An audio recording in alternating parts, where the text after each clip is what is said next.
Hello everyone, welcome all. I am Mrs. Sarla, an assistant professor of Dr. Viren Sarup Institute of Professional Studies. I am taking your compulsory paper of semester 2nd, Technological Perspective of Education, in which I discussed in last lecture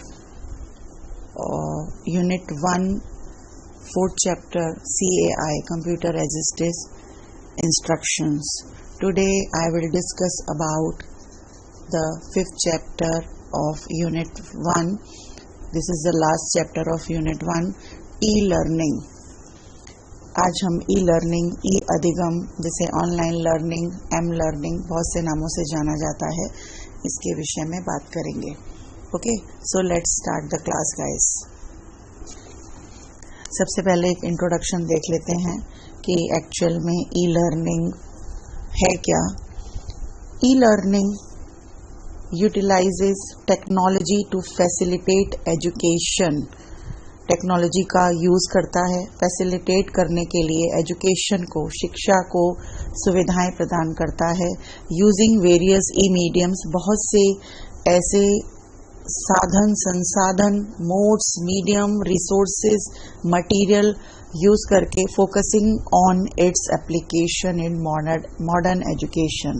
modern education में इसका यही use है कि वो बहुत से various types of mediums use करके बच्चों को ऑनलाइन सीखने की सुविधाएं प्रदान करता है, फैसिलिटेट करता है. एक्चुअल में ई लर्निंग, इसके नाम से ही आपको पता चल रहा है, it is an electronic medium, electronic device, electronic tool, electronic उपकरण है जिससे हम बहुत से मीडियम्स के द्वारा, रिसोर्सेज से, मटेरियल एड के द्वारा लर्निंग को इजी गोइंग कर सकते हैं. As microphone, audio visual tape हैं, ऑडियो विजुअल एड्स हैं. इसमें सारी ऐसी चीज़ें आ जाती हैं जो हमें इंफॉर्मेशन देती हैं और ये इंफॉर्मेशन एंड कम्युनिकेशन को इजी गोइंग बनाता है. In this type of learning जो इंफॉर्मेशन एंड कम्युनिकेशन टेक्नोलॉजी है, उसके अंदर जो भी वेरियस टाइप्स ऑफ टेक्नोलॉजी आ जाती है, tele conferencing, video conferencing, computer conferencing, email है, चैट है, वेब, ऑनलाइन लाइब्रेरी और CD, ROM, DVD, ये सब जो चीज़ें इंक्लूड होती हैं, ये सब एक माध्यम बनती हैं हमारे को सिखाने का या सीखने का, हमारे लिए एक माध्यम बन जाती हैं. और इसके लिए it is a very important thing, जो ज़रूरी चीज़ है वो है इंटरनेट. तो इंटरनेट सेवाओं के माध्यम से और वेब रिसोर्सेज के माध्यम से जो स्टूडेंट्स को सिखाया जाता है या जो स्टूडेंट सीखता है ऑनलाइन मीडिया द्वारा, उसे हम ई लर्निंग कहते हैं. ई लर्निंग का अर्थ है electronic learning, electronic device, electronic media, electronic medium के माध्यम से शिक्षा प्राप्त करना. इसके बहुत से रूप माने जाते हैं. एज अदर नेम्स भी हम इनको कह सकते हैं. ऑनलाइन लर्निंग है, वर्चुअल लर्निंग है, ई क्लासरूम्स हैं और लर्निंग सिस्टम है, नेटवर्क बेस्ड लर्निंग है, computer based learning, web based learning, mobile learning, am learning. इस तरीके से बहुत सारे नाम हम इसको दे सकते हैं, जिससे हमें यह पता चलता है कि किस प्रकार से हम इंटरनेट टेक्निक्स का यूज़ करके जहाँ पर भी हम अवेलेबल हैं, मीन्स वेयर वी आर, कहीं पर भी बैठकर किसी भी समय पर हम शिक्षा प्राप्त कर सकते हैं. As a we are in office, we are at home and और ऑन द वे, या किसी और प्लेस पर हैं जहां मैं अपनी रेगुलर क्लासेस और वो अटेंड नहीं कर सकती, तो थ्रू ऑनलाइन मीडियम हम उस चीज़ को सीख सकते हैं. इसमें सबसे ज़्यादा यूज़ होता है computer network and multimedia techniques का. अगर हम इसकी स्टार्टिंग को देखें तो इसका जो प्रारंभ हुआ वो ब्रिटेन में हुआ था. न्यू अप्रोच है, न्यू टेक्निक है, एक तरह की ऐसी लर्निंग है जिसमें कह सकते हैं कि means learning is imparted by electronic device और मीडिया और resources. No teacher is available there, lack of interaction of teacher और स्टूडेंट होता है। ठीक है, तो यह कॉन्सेप्ट आपको क्लियर हो गया होगा। Now see the definition of e learning की एक्चुअल में इसकी जो इसको किस तरीके से डिफाइन किया जा सकता है। E learning refers to the use of electronic media, educational technology and information and communication technologies. Education technology और ICTs जो इंफॉर्मेशन कम्युनिकेशन टेक्नोलॉजी है उसको रेफर करता है, किस लिए? To deliver educational content. Educational content को डिलीवर करने के लिए उसे एक तरीके से बच्चों के आगे पेश करने के लिए, उसको सिखाने के लिए, उनको चीज़ों से अवगत कराने के लिए, एज कह सकते हैं जैसे ऑनलाइन कोर्सेज होते हैं तो ये कंटेंट डेवलप हुआ। वर्चुअल क्लासरूम है, उसके थ्रू हम कंटेंट को उनके आगे डिलीवर करते हैं, प्रेजेंट करते हैं, बच्चे सीखते हैं, लेक्चर्स अटेंड करते हैं। डिजिटल ट्यूटोरियल्स है और ऑनलाइन जो डिग्री के आजकल प्रोग्राम्स निकले हैं कि ऑनलाइन मैं ये कोर्स कर सकती हूँ तो मुझे उसकी डिग्री अवेलेबल होगी। तो इस तरीके से जैसे ओपन एजुकेशन हम गेन करते हैं as like IGNOU and all, तो उस तरीके से ई लर्निंग में भी ऑनलाइन इतने कोर्सेज आ गए हैं, चाहे उसमें वो कोचिंग्स ले ली जाएं, चाहे वो कोर्सेज ले लिए जाएं, जिससे भी हमें सर्टिफिकेट्स और डिग्रीज मिल सकती हैं। सो we can say that in e-learning internet प्रणाली का यूज़ किया जाता है and through internet technique content को डिलीवर किया जाता है, पाठ्यवस्तु का संचार किया जाता है, जिससे ज्ञान और कौशल में वृद्धि होती है, बच्चों की स्किल्स डेवलप की जाती है, उनकी नॉलेज डेवलप की जाती है, उनकी परफॉर्मेंस को एनहांस किया जाता है। इन ई लर्निंग या through e learning a person can gain the appropriate or proper knowledge in the correct time, in the appropriate time. At a time many students can gain the information और कह सकते हैं कि learning कर सकते हैं और सही स्थान पर कर सकते हैं। Means e learning provides the potential to provide the right information to the right people at the right time and places using the right medium. सही तरीके का माध्यम यूज करके हम उनको सही समय पर और सही तरीके से सही इंफॉर्मेशन प्रोवाइड कर सकते हैं। So it is a new concept, innovative concept. ये नया कॉन्सेप्ट भी है, नया आयाम भी है, डायमेंशन भी न्यू है, जिससे हमें यह पता चला कि ये हमारे को क्या क्या सुविधाएं या किस तरीके से हमें फैसिलिटेट कर सकता है। Now we see the use of electronic media in education. ये इलेक्ट्रॉनिक मीडिया एजुकेशन में किस प्रकार से यूज किया जा रहा है, क्या क्या उसमें हमें कंटेंट मिल रहा है और क्या क्या हमारे जीवन में वो एनहांसमेंट कर रहा है हमारी लाइफ में। E learning incorporates electronic media such as online courses, digital text books and multimedia presentation. E learning हमें क्या कर रहा है, क्या फैसिलिटेट कर रहा है, किस तरीके से कोऑपरेट कर रहा है कि वो ऑनलाइन कोर्सेज हमें दे रहा है, जिससे हम कभी भी कहीं पर भी एजुकेशन को बीच में हमको मतलब ऐसा नहीं हो सकता कि हम उसको छोड़ दें। हमें सीखने के समान अवसर दे रहा है कि फ्रीली हम मुक्त रूप से सीख सकते हैं। और डिजिटल टेक्स्ट बुक्स दे रहा है, किसी भी तरीके की जो इन्फॉर्मेशन है मैं बुक्स नहीं ले सकती हूँ या फाइनेंशियली कोई प्रॉब्लम है तो डिजिटल टेक्स्ट बुक भी दे रहा है कि उसी में खोल के मैं पढ़ के जितना टाइम मुझे उसका यूज़ करना है। और multimedia presentation, different types of presentation हमें लेक्चर्स प्रोवाइड करता है, different types of PPT presentation provide करता है, जिसको देखकर हम बहुत सी तरीके से प्रोत्साहित हो सकते हैं और अपनी लर्निंग को एनहांस कर सकते हैं, अपना डेवलपमेंट कर सकते हैं। This approach allows educators to deliver content through various channels, enhancing engagement and accessibility for learners. Learners के लिए हमें क्या क्या दे रहा है कि वो जो एजुकेटर्स हैं, जो शिक्षक हैं, जो एक्सपर्ट्स हैं, उनको एक तरीके से अलाउ करता है, उनको मोटिवेट करता है कि वो कंटेंट अपना डिलीवर करें, unit wise, chapter wise, course wise, different courses जो आजकल चले हैं वो बना लेता है और बहुत से चैनल्स अलग अलग उनके थ्रू वो बनाता है और स्टूडेंट्स को प्रोवाइड करता है, जिससे उनका जो जुड़ाव होता है, एंगेजमेंट हो कह सकते हैं हम इसको, जो जुड़ते हैं बच्चे, एंगेज होते हैं, वो एनहांस होता है और बच्चों का जो सीखना होता है, एक्सेसिबिलिटी, वो एनहांस होती है। तो इस तरीके से ये हमारी विभिन्न तरीके से जो ये मीडियम्स हैं उससे अंतःक्रिया का अवसर प्रदान करता है और इंटरनेट प्रणाली के थ्रू शिक्षा प्रक्रिया को एक उन्नति प्रदान कर रहा है। एक तरीके से बच्चों के लिए उनके टैलेंट को, उनकी इंटेलिजेंस को, उनके डेवलपमेंट को एनहांस करने का प्रयास कर रहा है।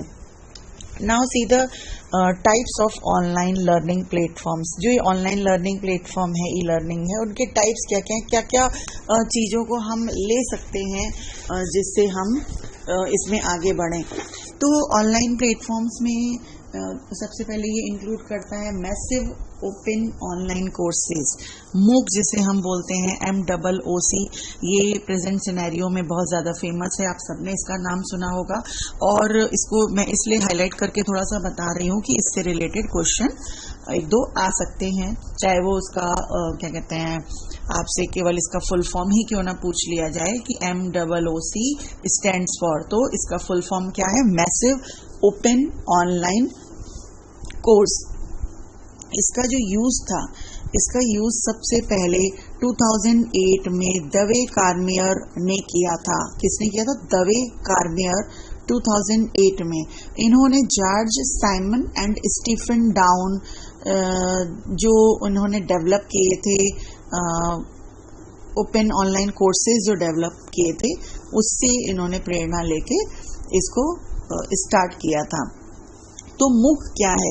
मूक है एक ऑनलाइन लर्निंग का साधन है। ये वे एक तरीके से वह कोर्स है, वे लेसन्स हैं जिसे एक कहना चाहिए कि बहुत बड़ी क्वांटिटी के स्टूडेंट्स के लिए, बहुत बड़ी संख्या के पार्टिसिपेंट्स के लिए बनाया गया है, इन विच जिसमें किसी भी व्यक्ति के द्वारा वो कहीं पर भी, जैसे अभी मैंने ई लर्निंग के बारे में आपको बताया, वो कहीं पर भी और कभी भी इसके द्वारा कुछ भी सीखा जा सकता है, जब तक कि हमारे पास इंटरनेट कनेक्शन अवेलेबल है और ऑल कंटेंट बिना किसी एजुकेशनल कहते हैं ना कि एंट्रेंस कोई ले बिना, कोई ऐसी क्वालिफिकेशन के बिना आपको सारा कंटेंट प्रोवाइड किया जाता है। तो MOOC refers to those internet based online courses designed for large number of participants and can be accessed by anyone anywhere as long as they have an internet connection। तो यह संपूर्ण अधिगम अनुभव प्रदान करता है कि स्टूडेंट को इसमें एजुकेशनल कंटेंट प्रोवाइड कराया जाता है, इसमें मटेरियल, पूरा जो स्टडी मटेरियल होता है वो स्टूडेंट्स को प्रोवाइड कराया जाता है। उनको, उनके जो पार्टिसिपेंट्स हैं तो उनके बीच में एक डिस्कशन का मीडियम भी इसमें अवेलेबल होता है कि वो आपस में डिस्कशन कर सकते हैं ऑनलाइन प्लेटफॉर्म पर, और बहुत से एक स्टडी रिलेटेड जो इंस्ट्रक्शंस हैं वो भी दिए जाते हैं। इसमें एक इनफॉर्मली इनको एक सर्टिफिकेट भी प्रोवाइड किया जा सकता है। तो इस तरीके से MOOC काम करता है। नेक्स्ट आ जाता है लर्निंग मैनेजमेंट सिस्टम। ये भी बिल्कुल वैसे ही है कि कंप्यूटर बेस्ड लर्निंग एक तरीके से बच्चों को इसमें इसके थ्रू सिखाई जाती है कि किस तरीके से हम कंप्यूटर की सहायता से चीज़ों को सीख सकते हैं, लर्निंग कर सकते हैं। Means computers are used to manage and assess in this learning process। Computer management जो होता है वो लर्निंग सिस्टम को ऑपरेट करता है थ्रू इंफॉर्मेशनल डाटाबेस। तो इसमें भी हम ऑनलाइन प्लेटफॉर्म पे लर्निंग कर सकते हैं। वीडियो शेयरिंग साइट्स, बहुत सी ऐसी शेयरिंग साइट्स हैं जिसमें लोग वीडियो अपने शेयर करते हैं, उनको ओपन करके हम ई लर्निंग कर सकते हैं। CAI कंप्यूटर असिस्टेड इंस्ट्रक्शन आपको हमने अभी बताया ही था, प्रोग्राम्ड इंस्ट्रक्शंस की तरह इसमें इंस्ट्रक्शंस प्रोवाइड किए जाते हैं और स्टूडेंट लर्निंग करता है। फिक्स्ड ई लर्निंग इसमें क्या होता है कि जो इसमें कोई भी जो इंफॉर्मेशन होती है उसको सबके लिए सेम रखा जाता है, मीन्स फिक्स कर दिया जाता है, कहते हैं ना, जैसे इसको नाम दिया गया है, जो ऑल पार्टिसिपेंट्स हैं या स्टूडेंट्स हैं receive the same information as all the other, सबके लिए सेम रखी जाती है। And material are predetermined by the teachers and don't adapt to the students preference. जो होता है सारा मटेरियल सेम ही सबके लिए रखा जाता है, इसमें कोई भी चेंजमेंट नहीं होता है, इसे फिक्स्ड लर्निंग कहते हैं। ओके, तो ये एक तरीके से इनके टाइप्स कह लो या ऐसा कह लो कि ये इसके बहुत सारे फॉर्म्स हैं, जिस तरीके से जिस प्लेटफॉर्म पे जाके हम ई लर्निंग का कंटेंट ले सकते हैं या हम सीख सकते हैं। Now see the characteristics of e learning, कि कौन सी ऐसी कैरेक्टरिस्टिक्स हैं, कौन से ऐसे कहना चाहिए कि विशेषताएं हैं जो इसको आजकल के समय में प्रेजेंट सिनेरियो में स्पेशल या कुछ खास बनाती हैं। Okay, first is the flexibility and accessibility. Flexibility क्या हुआ? लचीलापन जो है वो ऐसा नहीं है कि वो ई कंटेंट में या ई लर्निंग में कोई भी चीज एक तरीके से स्थिर या स्टेबल है। स्टूडेंट्स अपने तरीके से फ्लेक्सिबल होके ई लर्निंग को ले सकता है। E learning provides the benefit of flexibility allowing learners to access educational content any time anywhere. तो ये लचीलापन है इसका, ये फ्लेक्सिबिलिटी है, किसी भी समय और कहीं पर भी हम इसको ले सकते हैं। This characteristics is particularly beneficial for those balancing education with work or personal commitments as it accommodates various learning paces and schedules। ये मोस्टली उनके लिए ज़्यादा बेनिफिशियल है जो कहीं ना कहीं